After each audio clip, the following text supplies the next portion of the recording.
അല്ല, അതിനെ സംബന്ധിച്ച് പാർട്ടി ആലോചിക്കും. അത് എന്ത് നിയമ നടപടിയാണ് അതിനെ സംബന്ധിച്ചിരിക്കുക. ഒരു വ്യക്തി അത് തെറ്റായി പോയി എന്ന് പറയുകയും അത് ഖേദം പ്രകടിപ്പിക്കുകയും ചെയ്തതിലപ്പുറത്തേക്ക് എന്ത് നിയമ നടപടിയാണ്? അത് ഖേദം പ്രകടിപ്പിക്കാതെ ഇത്തരം പരാമർശങ്ങളൊക്കെ നടത്തിയ ആളുകൾ ഉള്ള ഒരു നാട്ടിലാണ് നാം ജീവിക്കുന്നത്. എത്ര പരാമർശം ഇപ്പോഴും ഇപ്പോൾ ഹരിഹരനെ വ്യക്തിപരമായി വലിയ തോതിൽ അധിക്ഷേപിക്കണം. അദ്ദേഹത്തിന്റെ ആ പോസ്റ്റിൽ വ്യാജം ഖേദം പ്രകടിപ്പിച്ചുകൊണ്ട് ഇട്ട പോസ്റ്റ് നിങ്ങളൊന്ന് പരിശോധിച്ചാൽ ഏകദേശം 900-ലധികം കമന്റുകൾ അതിനകത്തുണ്ട്. അത് മുഴുവൻ തെറി അഭിഷേകങ്ങളാണ്. അതൊക്കെ നമുക്ക് ന്യായീകരിക്കാൻ കഴിയുമോ? അപ്പൊ അങ്ങനെ പോകുന്നതിൽ അർത്ഥമില്ല. ചെയ്ത വ്യക്തികൾ അത് തിരുത്തുകയും അത് സമൂഹത്തിനൊരു മാതൃകയാകുകയാണ്. അതിന് പകരം അതേപോലെ തിരിച്ചടിക്കുക എന്നുള്ള രീതിയല്ല നമുക്ക് ആവശ്യം. ഇത്തരം ചെയ്ത ആളുകൾ അത് പൊതുസമൂഹത്തിന് തുറന്നു പറഞ്ഞ് അത് ഖേദം പ്രകടിപ്പിച്ചാൽ അവിടെ തീരുന്നു.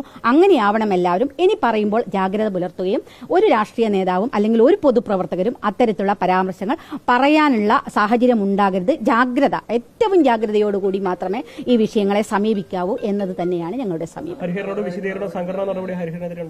അല്ല, അതൊക്കെ സംഘടനാപരമായിട്ട് ആലോചിക്കേണ്ടതാണ്. ഞങ്ങൾ പാർട്ടി തരം വിചാരിക്കും. എനിക്ക് തോന്നുന്നു സംഘടനാ നടപടി ഏറ്റവും വലിയ നടപടിയാണ് ഇപ്പൊ പറഞ്ഞത്. ഒന്ന്, അതിനെ തള്ളിപ്പറയാൻ RMB തയ്യാറായി എന്ന് പറയുന്നത് തന്നെയാണ് ഏറ്റവും വലിയ കാര്യം.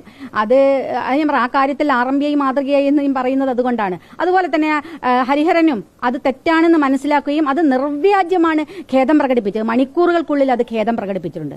അത് തന്നെയാണ് ഏറ്റവും പോസിറ്റീവായ കാര്യം. അതിലപ്പുറത്തേക്ക് അത് കൊണ്ടുപോകുന്നത് രാഷ്ട്രീയ ലക്ഷ്യം കൊണ്ടാണ്. അത് മറ്റു പല രാഷ്ട്രീയ കാര്യ നേട്ടത്തിനും വേണ്ടിയിട്ട് കൊണ്ടുപോകുന്നതാണ് എന്നത് നമുക്ക് വ്യക്തമായിട്ട് അറിയാം. അല്ല, അത് വളരെ കൃത്യമായി പറഞ്ഞല്ലോ. പാർട്ടി എന്ന നിലയ്ക്കാണ് ഞാൻ അഭിപ്രായം പറയുന്നത്. ഒരു സ്ത്രീ എന്ന നിലയ്ക്കും പാർട്ടി എന്ന നിലയ്ക്കും തന്നെയാണ് ഞാൻ അഭിപ്രായം പറയുന്നത്. അതിലപ്പുറത്തേക്ക് മറ്റു ചോദ്യങ്ങൾക്ക് പ്രസക്തിയില്ല. ഈ വിഷയം ചർച്ച ചെയ്യാൻ എന്തെങ്കിലും യോഗം വിളിച്ചിട്ടുണ്ടോ?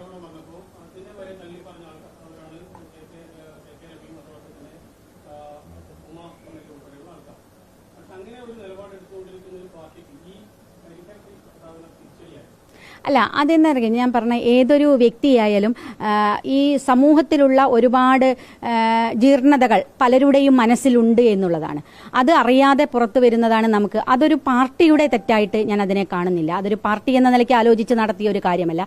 അത് സംസാരത്തിൽ യാദൃശ്ചികമായി വന്ന ഒരു കാര്യമാണ്. അതിനെ പൂർണ്ണമായും തള്ളിക്കളഞ്ഞുകൊണ്ട് തന്നെയാണ് അത് പറയുന്നത്. യാദൃശ്ചികമായി വന്ന ഒരു കാര്യമാണ് അത്. ആ അർത്ഥത്തിൽ തന്നെയാണ് ഞങ്ങൾ അതിനെ കാണുന്നത്. അതിൽ മറ്റെന്തെങ്കിലും പരിശോധന നടത്തണമെങ്കിൽ തീർച്ചയായിട്ടും ഞങ്ങൾ അതിനെപ്പറ്റി ആലോചിച്ച് മറ്റു കാര്യങ്ങൾ